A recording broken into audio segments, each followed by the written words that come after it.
Does everybody have a raffle ticket? Yes. Does there anybody not have a raffle ticket? Oh, good. Does everybody have a passport? Is there anybody that does not have a passport? Take that off. Good. So everybody's got a passport. Something's right on it. Fantastic. Well, let's get into it. So, in the past, when I've done the presentations, done my slides, I've shown a picture of the whiskey and we talk about the nose, the palate, and the finish. Right? What you could expect possibly to taste.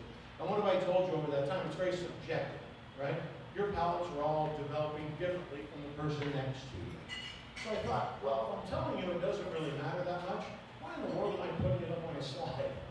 So I decided to change things. So we're going to change our focus a little bit more to the actual distillery where the whiskey came from, talk to you about the distillery, and specifically about the whiskeys a little bit more that you're tasting.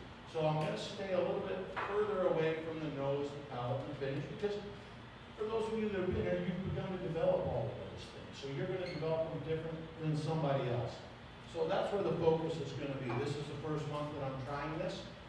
If you like it, great. If not, well, I don't want to hear about it. So, we need feedback because this is your whiskey club. We want you guys to feel comfortable here. We want you to learn something. We want you to enjoy yourself. So as I'm walking around, say, yeah, I like this. I don't like this. I wish you would add this. I wish you would spend less time here. And that's how we make it better for everybody. So yeah, feel free to speak up. I'm married, so I'm used to being criticized. So it's not a problem. It's really not. So as we move through this, feel free to voice your opinion. So the first whiskey we're going to talk, or the whiskeys we're going to talk about tonight, are the Teeling Single Malt, the Westport Black Reserve, and the Powers John's Liquor. So as with every month, we do one single malt, we do a blend, and we do a pot still. So you can tell which one the single malt is by the title. The Westport Black Reserve is a blend, and the Powers John's Lane is a pot still. You'll notice that almost every time I end with a pot still, the reason I do that is pot stills are my favorite, and I get to pick the order they go in. So you will most likely see a pot still at the end of every one of these. So the first whiskey we're going to talk about is the Teeling Single Malt. We're going to talk about the actual Teeling Distillery. The Teeling Distillery was one of the first independent distilleries to open up in Ireland again. There was always the big three distilleries, right? The Middleton Distillery, the Bushmills Distillery, and the Cooley Distillery. And in 2015, two brothers, Jack and Stephen Teeling, decided they want to open a distillery in the Liberties area of Dublin. For those of you who know anything about whiskey, the Liberties area of Dublin, back in the 1800s up until the early 1900s, was known as the Golden Triangle. It was a 1 mile radius where over 40 operating distilleries were. So you can imagine it was very much a highly industrialized area there in Dublin. Now it's mostly houses, flats, those types of things. But back 120 years ago, it was very much the center of Irish whiskey. And at the time, it actually made it the center of world whiskey because Irish whiskey ruled the world at that time. So there was a lot of distilleries there. Then Prohibition happened. Prohibition happened, everything shut down except for the Middleton Distillery and the Bushmills Distillery. So now the Teeling brothers decided, you know what? This has a very long history here in the Liberties, a great distillery. So they decided that's where they're going to put their distillery. And since 2015, that's where they've been. Very, very prominent family in Irish whiskey. In 2017, their 24-year-old whiskey won World Whiskey of the Year. So, having just said that they opened in 2015, but in 2017 they had a 24-year-old whiskey that won World Whiskey of the Year. I'm not great with math, but I'm thinking it probably wasn't produced in their distillery. What do you think? It absolutely wasn't. It was sourced from the Cooley Distillery. It was sourced from old stock from the Cooley Distillery. They had a little bit of an in with the Cooley Distillery. The gentleman that owns the Cooley Distillery, or did own the Cooley Distillery, is a gentleman by the name of Dr. John Teeling, Jack and Stephen's father. So you think they might have had a little bit of an in when they opened up their distillery? You bet they did, absolutely. And that's where they sourced it. In that time, Dr. John Teeling has sold the Cooley Distillery to the Beam Suntory Company, and he opened up another distillery, the Great Northern Distillery. And that's where they sourced a lot of their stuff from now. I was fortunate enough to see an interview with Dr. John Teeling this last Wednesday. Irish Whiskey Magazine did a Facebook Live with him. Some very interesting tidbits about the Teeling family and everything they've done. When he opened the Cooley Distillery in 1987, once again, no stocks. He was starting from scratch, built the distillery from the ground up, very much an industrial distillery, and it was never designed to produce something under its own brand. They were producing grain whiskey for everybody else. For anybody else that needed grain whiskey, you could come to him and he would sell it. Well, as that happened, Bushmills had a turnover. They were sold to the Diageo company, the people that own Guinness. And they went through their stocks and realized they had a lot of barrels that weren't moving, that had just been sitting there, which is kind of what whiskey does. But they were of a mind to say, hey, we need to sell a lot of this stock off. So Dr. John Teeling went to them and said, I'm interested. I want to buy some of your whiskey. I want to buy your whiskey. And they said, okay, how much? He's like, all of it. Whatever you're willing to sell, I want to buy. So he did. He bought literally millions of liters of whiskey. And that's how Cooley got its main startup. Then when Dr. Teeling sold the Cooley Distillery and opened Great Northern, he wasn't going to just start it from scratch. In the deal, when he sold it to Beam Suntory, what he said was, part of this deal is me selling to you, I'm going to take some of your stock so that I have seed stock for my new distillery.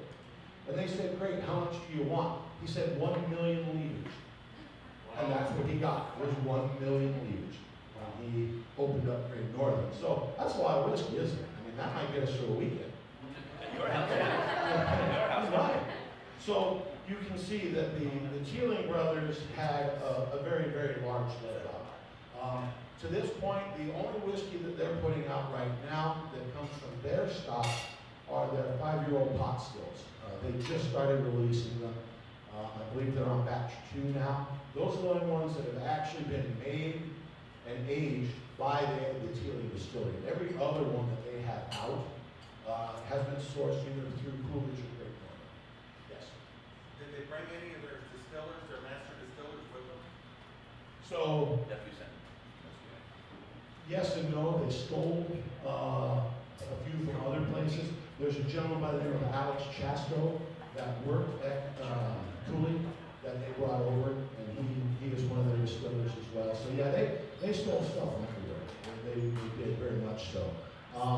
The great thing is, if you ever get a chance, it's a great tour to go on. It's a fantastic distillery, right in the heart of Dublin. They're bringing whiskey making, distilling back to Dublin, which is fantastic.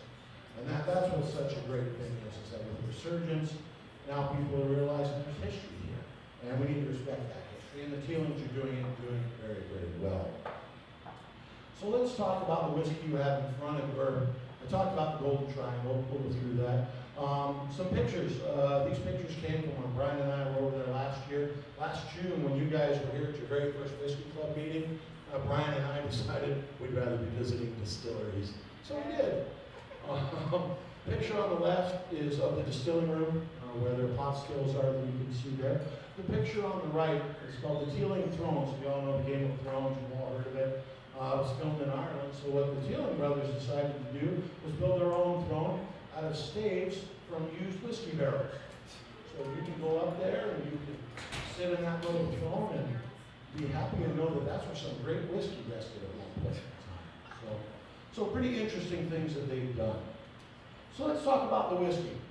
So once again, it's a single malt with 100% malted barley. That's what's there. What they've done with this is they have seasoned this whiskey in 5 different casks. With the very last one being the Cabernet Sauvignon. I will tell you, if you're a single malt fan, you're going to like this whiskey. You get that big pop on the front, that single malt. Then towards the back, the one thing I'll say, this is my opinion, 5 different barrels over a short amount of time. This is a non-age specified whiskey, so it's got to be at least 3 years old. We don't know the real age because they're not going to release it, but it's a very young whiskey. To have that young of a whiskey transferred over 5 barrels in a short amount of time, you don't get a lot of influence from any one barrel. And I think you'll notice that as you go through the tasting. Yes, sir. Are they using American barrels or So they start with American barrels. Everything starts in Irish whiskey with ex-filled bourbon barrels, right? They're not allowed to use virgin oak over there. That's part of the Irish whiskey technical file. It says that you cannot use virgin barrels to start the whiskey with. So they all start with barrels that either come from Jack Daniels or Jim Beam. So that's where they all go. So it was a great deal for them because there was a law in place literally up until the beginning of this year in the United States that said you could only use a barrel one time. And then you had to start over again.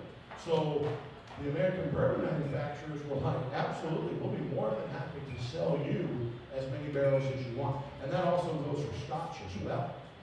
They all use ex-filled bourbon barrels.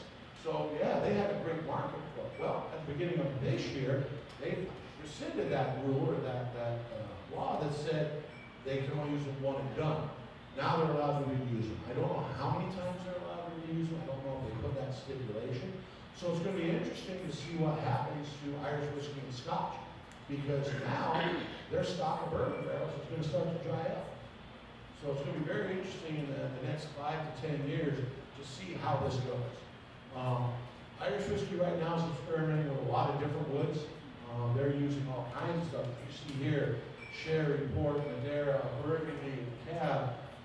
They're using Japanese oak, Mizunara oak now. They're using all kinds of things to try to make a better whiskey or a different whiskey. So the next, like I say, 5 to 10 years, I think we're going to see what really happens and where the whole thing with barrels is going to go. Because coopering in Ireland right now is pretty much a lost art. There are very few. They just newly certified a master cooper, the first one in 25 years. So they don't have very many of them anymore. So if something happens where they're going to have to start making their own barrels, they're going to kind of be behind the eight ball a little bit. So with this one, once again, you're going to get that big burst of single malt in the front, and then in the back is typically where you get the finish, right? Whatever barrels it is in. This one, I just feel like it's a little bit washed out, just because so many barrels in such a short time. Having said that, I'll leave you to it. Let's all have a drink and see what you think. I'll be walking around and asking you about it, trying to get your opinions. Thanks. And the next whiskey comes from the West Cork Distillery. West Cork. Surprisingly, it's located in West Cork. So, in a little town called Skibbereen. It's a very interesting distillery. They opened back in 2003. So they're one of the oldest of the independents that are out there. They were around before it was popular to build a distillery. Very great story behind it. 3 friends decided to open a distillery, and very much overqualified to open a distillery. 2 of them were commercial fishermen, and the other one was an engineer. They decided, we're opening a distillery. So not a whole lot of experience behind it, but they decided it's something they wanted to do, and so they made a go of it. The great thing about this distillery is, Brian and I had an opportunity to take a tour. They don't offer tours to the general public. We were fortunate enough, because Brian owns the pub and sells a lot of their product, that they agreed to let us in. So we get there, and number one, the hard part is finding the place. It's actually in 2 separate areas of Skibbereen. They have the distillation portion in one part, then they have the maturation, bottling, recasting in a whole other place 1.5 miles away. So we pull into the one, Brian runs in to see what's up, and they're like, we don't know who you are, we just do work here, we don't offer tours. We're like, we're in the wrong place. Go to the other place, they're like, yep, yeah, they had to pull one of their distillers, apprentice distillers off the line to give us a tour.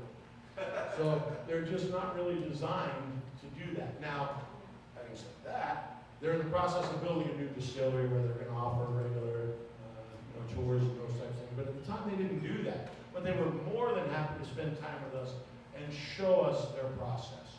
The great part about them now is they are one of the largest distillers or producers of whiskey in Ireland, directly behind Middleton and Bushmills.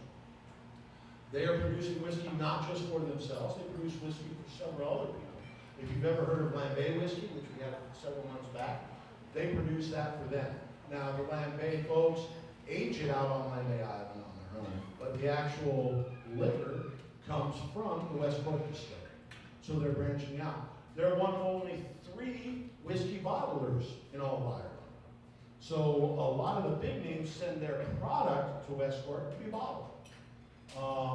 The Pogues, you ever heard of the band? They also have a whiskey out. That's produced and bottled there as well. So there's a lot of different things that they do. It's fantastic. When you see so many startups, right now I believe there's 43 distilleries right now in Ireland that are in either right now producing liquid or in the process of being able to produce liquid. And they've all started, the majority of them, within the last 3 to 4 years. Well, these folks have been around since 2003. They're not going to go anywhere. They've got their fingers all over the place. One of the things that's great about them that they started was locally sourced grain for their whiskey. They went to local farmers and said, we don't want to source this from anywhere else. Can you provide us with all the grain we need locally? And that's what they did. They were one of the first people to do that. Now there's a distillery that just finally started releasing its own liquid called the Waterford Distillery. That they very much, they keep track of what fields they're from. But way before it was popular, West Cork was doing it. You know, that's what Waterford's known for, but 17 years ago, West Cork started. So very, very nice place. Very nice people, more importantly. So this is a picture of their original still area. So what you see there on the right are 2 stills that are a combination pot and column stills, right? You can see the pot still on the bottom with a small column on top of them. And then their third still is there on the far left. That is called the Rocket. That was designed and built by one of the owners. The engineer said, I can do it better. And he built that thing. Bit of a monstrosity, but it can sure produce some whiskey. And it can produce a lot of whiskey in a relatively short amount of time. As I said though, they are in the process of building a new distillery. When we were there, they just got 3 brand new stills, pot stills from Germany, I believe it was. So yeah, you're not going to see this kind of cobbled together looking still setup anymore. When we were taking the tour, we're walking around and I was very fortunate. We come around the corner and they're moving the liquid, the whiskey from a cask into a tote to be taken up to be filtered and then bottled. So there it is with a pump pulling it right out of the barrel, putting it in a plastic tote before it moves it. I'm like, wow, smell that whiskey, that's just fantastic. He's like, you want to try some? I'm like, absolutely. So he reaches over and he grabs, like your water pitchers on your table, he grabs a pitcher, fills that thing up, non-filtered, cask strength, straight out of the cask, there's char floating in it. He's like, there you go. I'm like, so there I am, literally I think it's like 9:30, 10 o'clock in the morning, with about a half a liter of whiskey in the pitcher, with the char still floating in it. Coming out of the barrel, I believe he said it was just under 70%. So very high alcohol content, so I had a chance to water it down in. So I take a sip, and I'm like, wow, that's really good. I'm like, man. He's like, you realize that's cask strength? I'm like, yes, I am. He's like, you still like it? I'm like, yes, I do. I'm like, oh, seems like a crying shame to waste all this. He's like, no, take it with you on the rest of the tour. It'll be fun. So then I did the whole rest of the day walking around with my pitcher. Look what I got. So yeah, it was fantastic. And to give you an idea of how down to earth they are, such family oriented folks, was we get done and usually there's a tasting room, right? You get to go to a tasting room and have a sample. So they invite us into their tasting room. It's their conference room with a few bottles of whiskey on the shelf. They're like, sit down, have fun, guys. Which one do you want? Pick one. And then when they were telling us about a new whiskey that was getting ready to come out. Oh, that sounds great. They're like, wait, I think we have some on the bottle. I'm like, hold on. They leave, come back with a bottle fresh off the line. Yeah, let's open this and try this and tell us what you think. So yeah, it was very much a down-to-earth, homey feeling kind of place with just great folks there. Great people, all local folks that work there. All their apprentice distillers are all folks who grew up in the area that they brought in to teach, and they're keeping it local, which is fantastic. So yeah, West Cork Distillery is one of my favorites. I think they make the greatest whiskey out there. You guys all know I'm a Redbreast fan, so no. But I love them because of what they do and how they do it. They're definitely a fantastic place. In my own bar, I literally have, I believe, 9 or 10 different bottles that they make. Are they my go-tos? No, but I will support them literally to the day I can no longer drink whiskey just because of the type of folks that they are. Just great people. So, on to the whiskey. What you have in front of you is a West Cork Black Reserve. So, before we get too deep into it, what I want you to know is this is no longer made. It is now called the West Cork Black Cask. So the one tab in front of you, the West Cork Black Reserve, is 43% alcohol by volume. The new Black Cask is reduced to 40%. So that's the difference. So this specific whiskey you won't be able to find. They've changed it a little bit, but you can find it under the Black Cask name. So this is a blend, right? We've got 66% grain Irish whiskey and 33% malt. The good part about this is this has been in one cask. Number 5 charred cask. So when we talk about numbers and charring, the depth of char is assigned a number. How much charring that they did to the barrel. From 1 until I believe 6. So 5 is a very deep char. And what that allows the whiskey to do is get deeper into the wood. So you get a lot more of that woodsy flavor, the oaky flavor. And when you have American white oak, which is what all these barrels are, it imparts a bit of a vanilla taste to it. That's one of the characteristics. That's why everybody likes it. Not just because it holds the whiskey well, but because it adds a certain body and a certain flavor to it. So with this number 5 char, what you're going to get a little bit more of the wood, but you're going to get a bit of that vanilla on the back end of it as well. A little bit of a sweetness almost. It makes it more creamy in my mind. It gives it more of a body. And that's why I really like this one. And that's why we picked it for this month, is it, once again, you're not overwhelmed by the malt. You've got that grain whiskey, which kind of balances it out. And you've got that deep char on it. Some of the other whiskeys that you'll find that have the deep chars is the Jameson Black Barrel. That's a twice charred one. The Bushmills Black Bush, once again, is a twice charred barrel. So if you like those types of flavors, those are the ones that you want to look for. If you like that oaky kind of vanilla flavor, that's what you want to look for. Anyone that has been deep charred or double charred is what you want to look for. So let's go ahead, enough talk, and have some whiskey. Let me know what you think.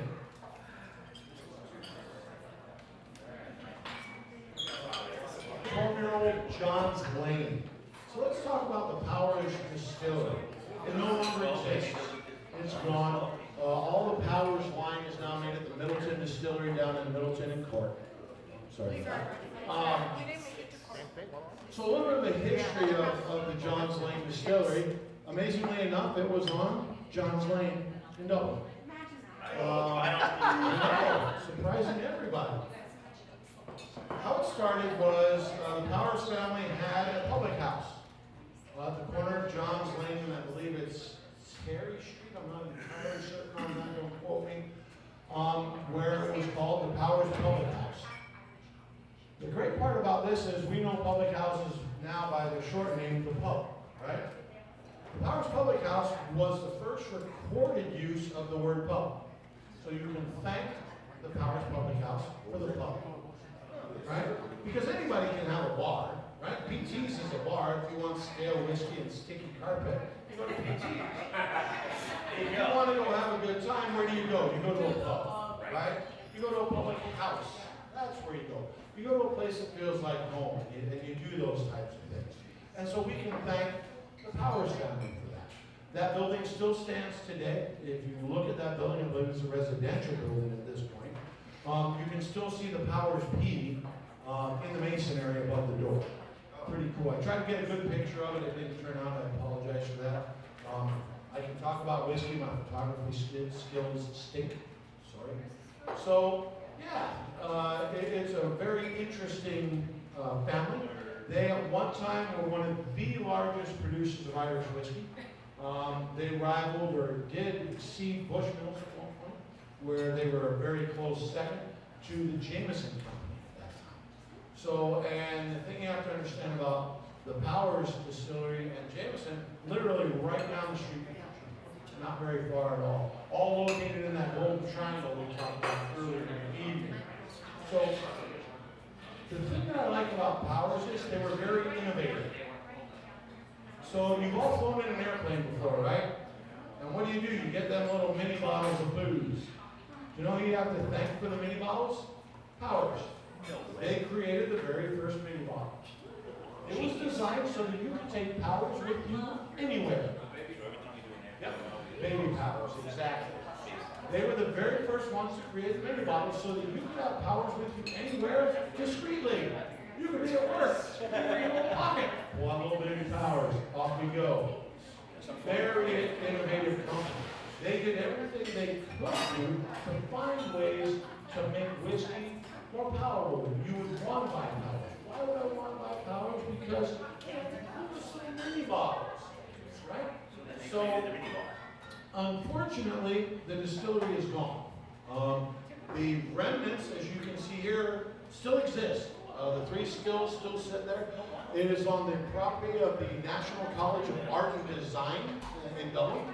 And it's covered by foliage. They do offer occasional tours where you can see where it was, but yeah, that's all that's left. That's all that's left there. One of the other innovative things was they were one of the first distilleries to have their own fire brigade.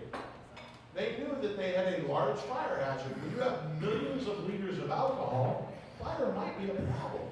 So they had their own fire department. They didn't rely on just the Dublin Fire Brigade. It was quite a high honor to be on that fire brigade. Everything was labeled with the Powers P. To this day, if you're a firefighting memorabilia collector, to find something from that old Powers distillery is literally like finding a unicorn. It truly is. And even in Middleton, where you can see some of the memorabilia, they don't have a ton of that fire department memorabilia left. Very, very limited. So when you hear me talk about that with a bit of fondness, I retired as a 30-year firefighter in town, so I really wish I could have been a firefighter at Powers. I think that would have been the job. Kind of being a firefighter at Disneyland or something, right? That would be kind of cool. My version of Disneyland, then we're in the distillery. So yeah, you can still go and you can still see those, still see the stills that are there. Another picture, I mentioned that back in the late 1800s, it was very much an industrialized area, right? There were 40 distilleries located within a 1-mile radius of each other. Well, this is one of the gardens at the Powers Distillery. So with that being said, of all those industrial areas, where do you think they found green space? Roof. That is on the roof of one of their rack houses. The majority of their employees came from outside Dublin. They were all farmers. And when they moved in to have these jobs, they asked, hey, is there any way we can put a garden on the roof so that we can get fresh vegetables for our families? They didn't make much money back then. Howard said, absolutely. So they allowed them to do it, and what they found out, it allowed them to control temperature and moisture in their rack houses better. So when you talk about everybody going green, Powers was green long before it was popular. Long before it was popular. So they're a green company. They came up with mini bottles and had their own fire department. Huh. Not bad. Not bad at all. So let's talk about the whiskey we have in front of us.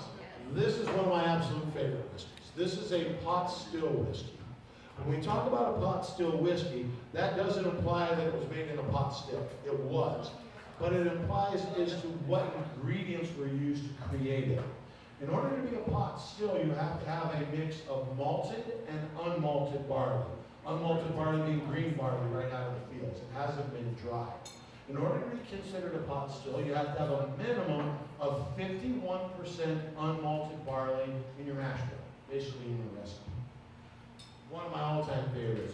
Pot still whiskeys are considered the traditional Irish whiskeys, because that's how they made them. The other component to that is they're finished in sherry barrels, which I know some of you like it, some of you don't. I'm a massive fan of the sherry barrels when it's combined with a pot still whiskey. It does a lot of great things. So the Powers John's Lane is a 12-year-old single pot still that is finished in sherry barrels. Are there any other whiskeys that we've had an opportunity to sample that fit that bill as well? Anybody remember? The Redbreast 12. The Redbreast 12 is a pot still 12-year-old whiskey that's finished in a sherry barrel, made in the exact same distillery. Since the Powers Distillery is gone, all their stuff is now made at the Middleton Distillery. So, having said that, what do you think the difference is? Is